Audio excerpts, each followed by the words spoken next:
Thanks for tuning in to Men for the Win, a podcast hosted by David Kufis and Dan Thompson, two avid fans who appreciate well-played baseball, especially when it's done by the Twins. Men for the Win is sponsored by the Grand Group with Edina Realty. Are you looking to purchase a new home in the Twin Cities area? Or perhaps you're trying to sell your current home? Whether you're upsizing or downsizing, the Grand Group with Edina Realty will meet all of your housing needs. Contact the Grand Group by emailing thegran, G-R-A-N, group at edinarealty.com or call them by phone at 612-817-8751. The Grand Group with Edina Realty, 3-time Minneapolis-St. Paul Magazine Super Agent Award winners.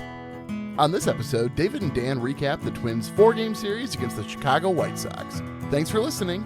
Enjoy.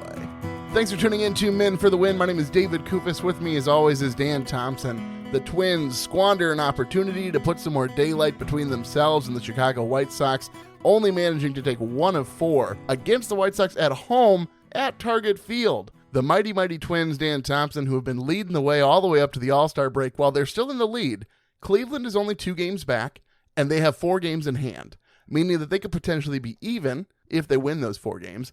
And now the White Sox, Dan, the White Sox, who we had written off, and if you listened to the last episode, I did say I was more worried about the White Sox than the Guardians. Now they're only 3 games back, Dan. David, I might throw one of the lines back at you like to use. If I had told you that at the beginning of the year, we would look at this Twins team of the All-Star break and they would be leading the division, I think we'd be happy, and I'm just going to live in that joy there because, yes, the Twins are leading the division at the All-Star break, and they have 2 All-Stars. They even have an All-Star starter now with Byron Buxton stepping in with Mike Trout getting... Well, sort is that of. an asterisk? Yes, it's an asterisk, certainly. It always bothers me when they're like, oh, he's starting in the All-Star game. Okay, well, that's fine. But it's not like he's starting in the All-Star game because he was meant to start in the All-Star game. It's because other people fell away. Think of the contract incentives he must be earning, though, because of that, right? There must be some escalators in his most complicated baseball contract ever, right? No, there is no way that there's not some weird legal fine print that, if he didn't get the natural first selection, that he doesn't get that boost. It's like the NFL with the Pro Bowl. It feels like everybody's a Pro Bowler because half the guys don't want to go because they're banged up or they're playing in the Super Bowl. Didn't Christian Ponder make a Pro Bowl? Or was it Teddy Bridgewater? One of those guys made a Pro Bowl. I'm sure it was not as deserving as it probably should have been. Well, folks, we are definitely procrastinating. We don't want to talk about the series. We know you don't even really want to listen about the series, so we thank you to those of you who have tuned in, and we will try and keep it positive, because to Dan's point, yes, had you told me at the beginning of the season, going into the All-Star break, we would be 2 games ahead of the Cleveland Guardians leading the division, I would definitely take that deal. All right, let's go into game 1 here. Series recap. Bad, Dan. Not good. 12-2, the White Sox win this one. They're up 2-0 after the first inning. They add 4 more in the 4th. The Twins, I guess, had a run in there, so it looked a little bit close through the 3rd inning. But then they just poured it on with 2 more in the 6th, another in the 7th, 3 in the 9th, and the Twins add that meaningless run in the 9th inning to make it 12-2. Yeah, very important home run from Kyle Garlick. But anyway, so we have Sonny Gray on the mound, and Dan, he has not had a good outing in the month of July. It has been rough for Sonny Gray. He had a good outing the last week of June, but his prior 3 outings in June were also not great. So his line here is ugly.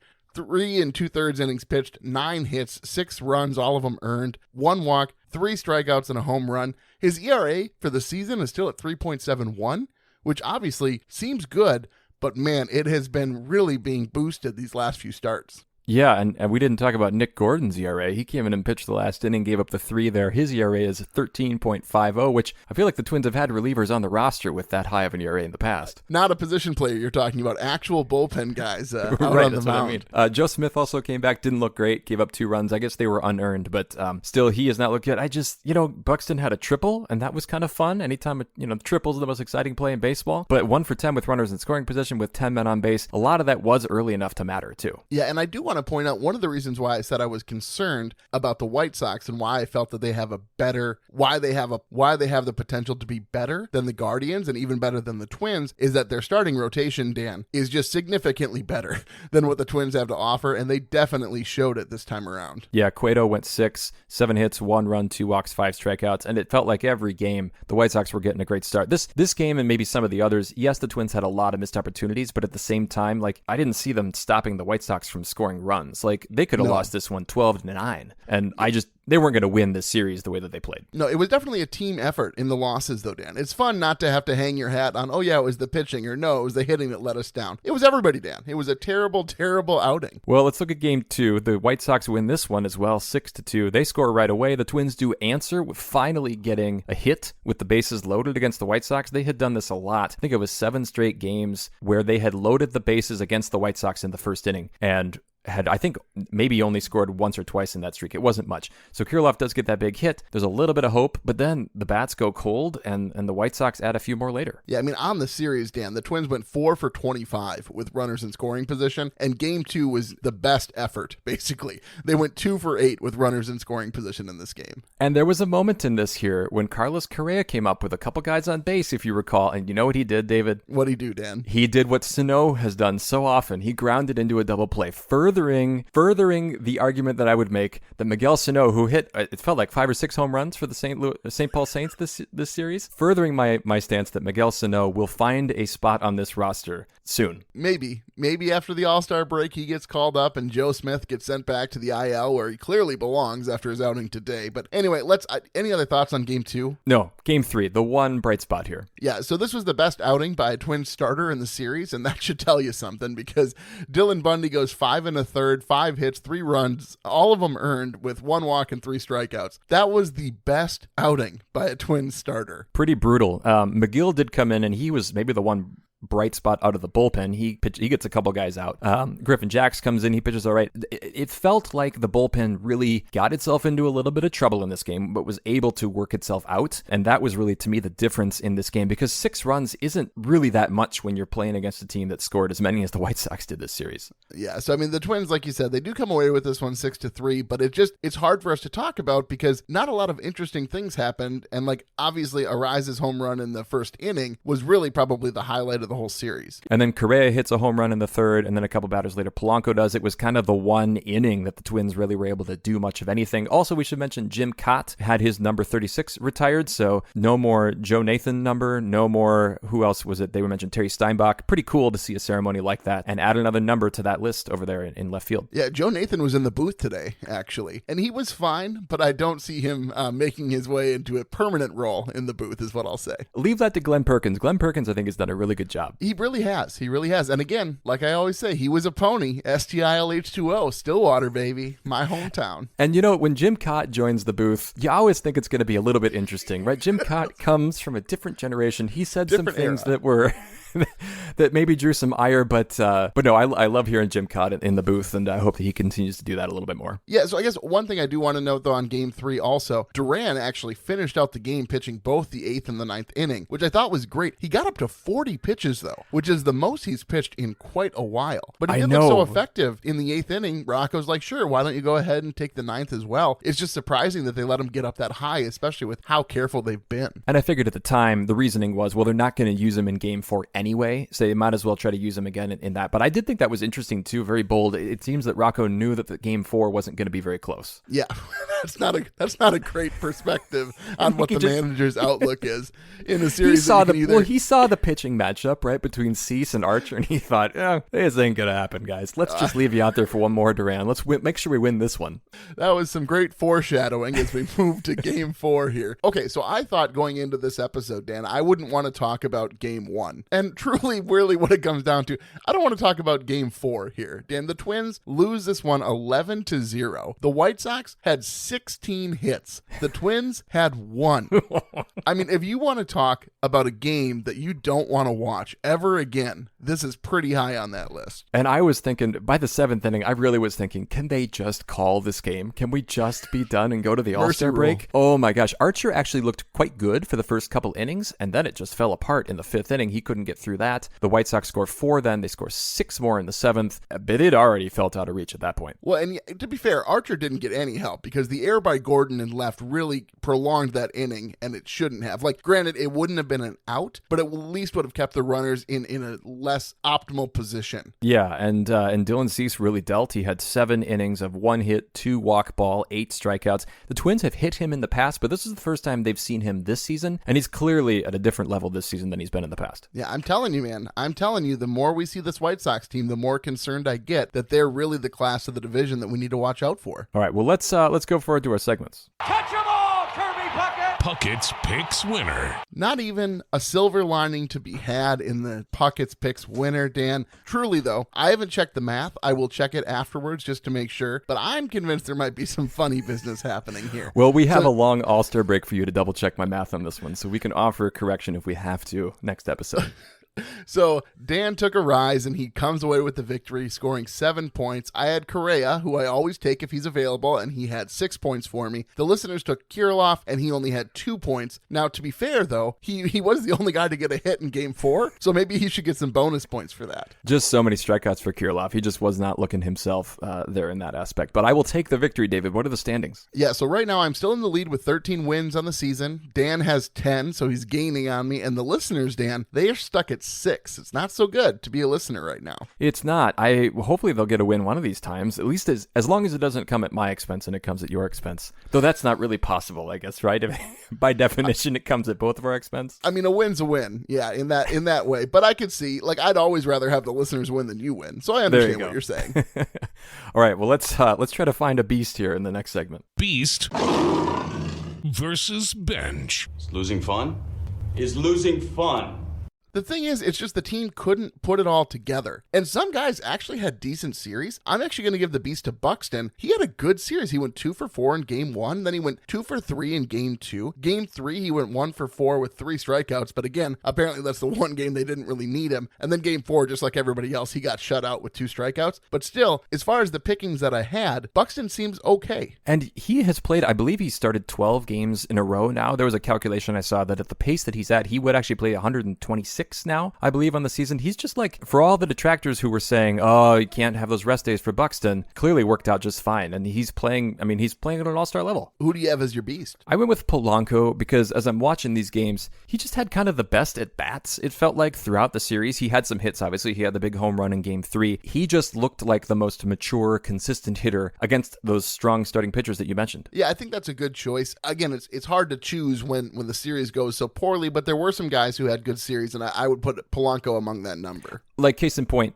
in this really bad Game 4, he did work 2 walks. So he was one of the guys who was actually getting on base. And then for bench, David, I went with Sonny Gray. I think I've done this before, but gosh, they need him to be an ace. He wasn't. That was a game that they maybe could have won. Cueto was good on the other side, but gosh, they need more out of Sonny Gray, especially at the start of a long series when you're going to need your bullpen. Yeah, and he definitely did not provide that. In the same vein, I got to give it to Smeltzer. And here's the thing. I often make fun of you for picking a pitcher for these moments. Every time I do, you make fun of me for it. I know, but I am coming around, I think, when it comes to the starters specifically. And unless a reliever is historically bad, in this moment, putting a starter as your beast or your bench, I can understand. And Smeltzer has been bad for a while, and this was no exception. And thankfully, the Twins finally decided to send him back down when they made room for Archer to start the game today. Part of that being they can go to a 4-man rotation right now. But we're going to talk more about the starting staff later. I think I want to piggyback on that in the next segment. All right, well, let's keep going here. Rocco's Rewind, Dan.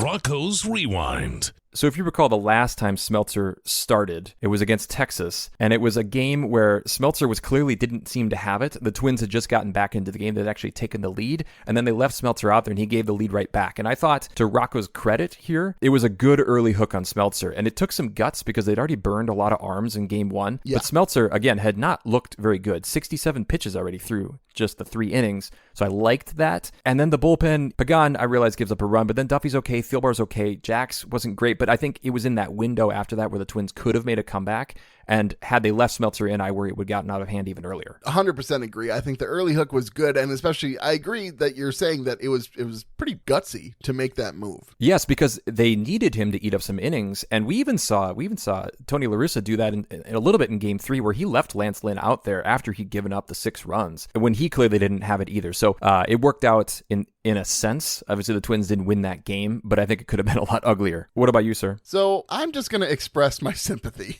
for Rocco Rocco for having to use over 5 pitchers on average per game. And your starters averaged 4 innings. There's only so much you can do as a manager when that's the output you're getting from your starting rotation. You're just choosing whoever you can whose arm hasn't fallen off to fill in those innings. And anytime that Nick Gordon, I know he's your guy, you want to show off his versatility on the mound. Absolutely. You love yourself some Plays Nick all Gordon. 9. But as far as that's concerned, I just feel bad for Rocco because I have all sorts of problems hanging any of these losses upon Rocco's shoulders because I don't think he's deserving of it. Yeah, I mean, take, for example, Joe Smith. He gave up 8 runs by himself in this series. Like, that's enough there. He could have been a bench. If a reliever could have earned it, Joe Smith also could have if they were at all more meaningful. Poor Rocco walking out there so many times, too. Was it hot in Minneapolis this weekend as well? It was very hot, but he got his steps in, Dan, so that's good. He should maybe a little sun umbrella that he can carry out with him, just to make sure his head doesn't get burned. Well, he does wear a hat, Dan. I don't know if you've seen Rocco. Most baseball players do wear hats. All right, well, good point. Anyway, should we, let's move forward. Minnesota moment. So I'm going to piggyback off your Joe Smith comment there. My Minnesota moment has to be Joe Smith's 6-run 7th inning in Game 4. And clearly, Dan, Joe Smith should have stayed on the IL a little bit longer. So this was bad, but I think it summarizes the feelings I have for the series quite well. The Twins were terrible this series. Joe Smith gave up 6 runs in 1 inning as a reliever. Oh, my goodness, Dan. But honestly, were you even still watching at that point? I mean, this is definitely a small TV or even phone moment, right? Like it was a small TV moment. That is certain, Dan. I will pick a positive moment, and it was Luis Arraez's leadoff home run in Game 3. Yep. It did end up winning me Puckett's picks functionally, but it did set the tone for the best game of the series for the Twins. Luis Arraez was pumped. It was a big day. It's one of those times when you have a big ceremony before a game. We've been to these games together where the ceremonies happen. And first of all, you want the game to start. Like, there comes a point when the ceremony's like, all right, I kind of forgot about it. Like, it's 11:10. Aren't we supposed to be? Or is it? It's 1:10. We're supposed to be playing by now. Do they not have the closing music when your speech goes on too long? Like, come on now. But it was a great day. So if we can just remember Game 3, I'm going to remember Luis Arraez's leadoff home run. I think that's a good moment, and it is funny that was the best game that the Twins had, and I would argue it wasn't even that good a game. Maybe they should have more ceremonies. What else could they celebrate before games to really pump the Twins up? Like Jorge Polanco's inevitable number 11 retiring ceremony. Can we just do that like every Sunday just to be ready? Dan is convinced that Jorge is meant for the Twins Ring of Honor, Hall of Fame, whatever they call it. He had 2 nowadays. great walks in Game 4, David. Anyway, let's go to Mauer's musings. I just don't know how it can get any better. Mauer's musings. Okay, so mine is most prominent, I think, in this moment because of Archer's start today. And Archer got to start over Winder, who got sent back down to AAA. Would you rather, Dan Thompson, currently have Josh Winder or Chris Archer on this rotation? I think I'd probably rather have Winder in the end because I think the odds of him actually giving you a 6 or 7 inning start are so much better. And I love what Archer has been able to do for 2 or 3 innings. But like there comes a point where doesn't he just kind of have to, I don't know. We've talked about the piggybacking. We've been using that phrase a lot, by the way. Yeah. We've talked about how they would piggyback maybe on each other and the Twins just don't seem to do that. But I guess I want Winder for the future. That's what I want. Yeah, I think so. I think that's the better call. And the thing is, if you make me choose one pitcher for 1 inning and those are my 2 guys, I might lean Chris Archer. But that's not what we're talking about right now. We're talking about a starting rotation spot. That's a really good point because, again, Archer can give you the innings that a veteran pitcher can give you. He can get himself out of jams in a way that we haven't necessarily seen Winder do yet. So there is that. There's certainly that in Chris Archer's corner. What do you have for your musing? So the Twins have a lot of days off coming up. So they have the All-Star break that actually extends an extra day. I think it's because of a concert in Detroit. And so that's why they can only do the Saturday-Sunday series. I don't remember the last time the Twins have had a non-rained out Saturday-Sunday series. So they have that in Detroit. They have a day off, another 2-game series against the Brewers on Tuesday, Wednesday, another day off, and then they play 3 against the Padres. So that's a lot of days off in there. And I just wonder, do you think that that's good for this Twins team to have that extra time now? Yeah, I think 100% it's good. I think it'll let Gray get healthy. It'll let Buxton rest a little bit as long as he doesn't overextend himself during the All-Star game. And I just think that this team needs a little bit of space, a little bit of rest, contemplate what it means to come back and understand, yes, you've had a little bit of a rough go here, but you still are leading the division to start the second half of the season. Yeah, and then it gives the Guardians a chance to hopefully lose some of those games in hand. The games in hand just kind of worry me. So I would love for some of those just to get done, even just so we know, like, what are we looking at here? If we look at the Guardians' schedule coming out of the All-Star break, they have to play the White Sox in a 4-game series, which is quite helpful for our cause, right? Sure. And then they play the Red Sox, who have certainly not shown themselves to be slouches this season. And then they play the Rays. So it's one of those things where Cleveland and the White Sox having to play each other is great for us. And then the Red Sox and Tampa Bay, it's a rough stretch for the Guardians. It is. And again, the Twins have a lot of games against those guys still. So hopefully they can cash in on that later once they're perhaps a little bit more put together. With that, Dan, let's go on to our grading, which I'm sure will be fun. Series grades. I'll go first because it's an F because of a failed opportunity to really put some distance against them and the White Sox. Yeah, it's an F certainly, but just for so many reasons, Dan. Not just the failed opportunity, I'd say failed execution. This was an ugly, ugly series for your Minnesota Twins baseball team. Once again, we saw the bullpen really struggle overall. We saw the starters struggle overall. We saw them, again, struggle to get hits in key situations. Like, it feels like it's a lot of the same problems that have ailed this team that they're going to have to fix to win this division. I don't think they're going to win this division kind of limping into the playoffs the way that they are right now. No, and here's to hoping the front office makes some moves in time for that to still matter. Gosh, let's go to Herbie's headline. I don't know, Jack. It looked like Herbie pulled him off the bag. Herbie's headlines. I'll let you talk about this, Dan, because I think that you'd probably say that the Mariners are your second team. Yeah, I think so. As much as anything. At least right now. Yeah. At least right now, you'd say. Maybe them and the Orioles. No, I will. The Mariners did win today, so they pushed their winning streak to 14 games. Obviously, Julio Rodriguez is so exciting, but in kind of the highlights and snippets that I watch and I see from this team, they're really exciting. Seattle, we've said this before, is a baseball-starved city. They love their baseball. They have loved it. They have loved it for years.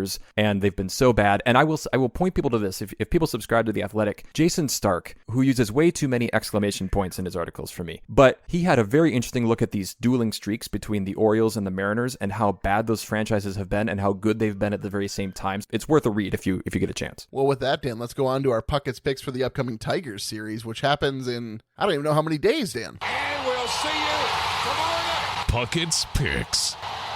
The listeners, as always, get first pick, and they're going to take Buxton off the board, which I think makes some sense, right? Even though he's playing in the All-Star game, he's going to get a little bit of time to rest, certainly, and I bet he comes back better than ever, Dan, is my prediction. It's really hard to argue with that pick. I wish he was still going to be there. You get to go next, though. David, this is an unfamiliar place for you. You've been winning so much lately. It's weird, but I'm going to take Carlos Correa because You're I got to stick with to your my rule. system. Yes, I'm sticking with my rule, even though as of right now, according to Dan's calculations, he won this last Puckett's picks, even though I had Correa. I'm still sticking with my boy. I think he's going to continue sort of the good streak that he's been on since sort of struggling a little bit out of the gate at the beginning of the season. All right, well then I'm actually going to go. I have to pick Polanco after I've talked him up as much this episode. So I'm going to go with Polanco and hope for the best. Hopefully this future Hall of Famer can get it done and get me one win closer to you in Puckett's picks. He was truly the only one who made me second guess my Correa pick. Well, that's a good sign. I like whenever you're second guessing things, David. I think that's a good sign. Well, David, we're not going to speak again now for about a week, and the Twins don't even play for 5 days. What are you going to do with all that time? I don't know. Dan, I might travel, see the sights.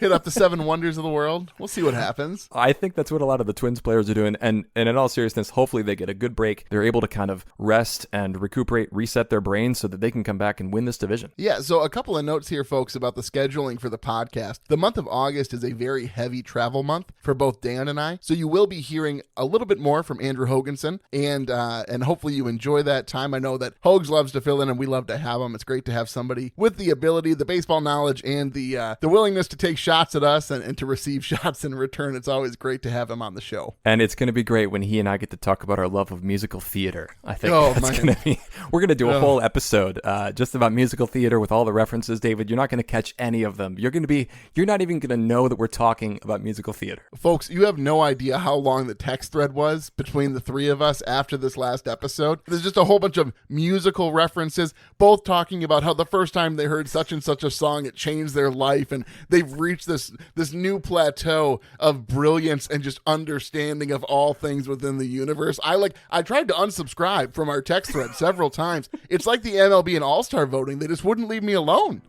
You can't unsubscribe from this, David. Well, speaking of subscriptions, we would love more people to subscribe to the podcast, so I think I'm going to send us out, and I'll remind people, David. Please do. Folks, if you like what you hear, please tell a friend. You can follow us on Twitter. You can find our Men for the Win Facebook page. You can find us on YouTube. So please do subscribe to those places so you're notified when new episodes are available. If you could leave us a rating, that would be great. Thanks for listening, and as always, go Twins. That'll wrap up another episode of Men for the Win, a podcast hosted by David Kufis and Dan Thompson, two avid fans who appreciate well-played baseball, especially when it's done by the Twins. Thanks so much for listening, and as always, go Twins.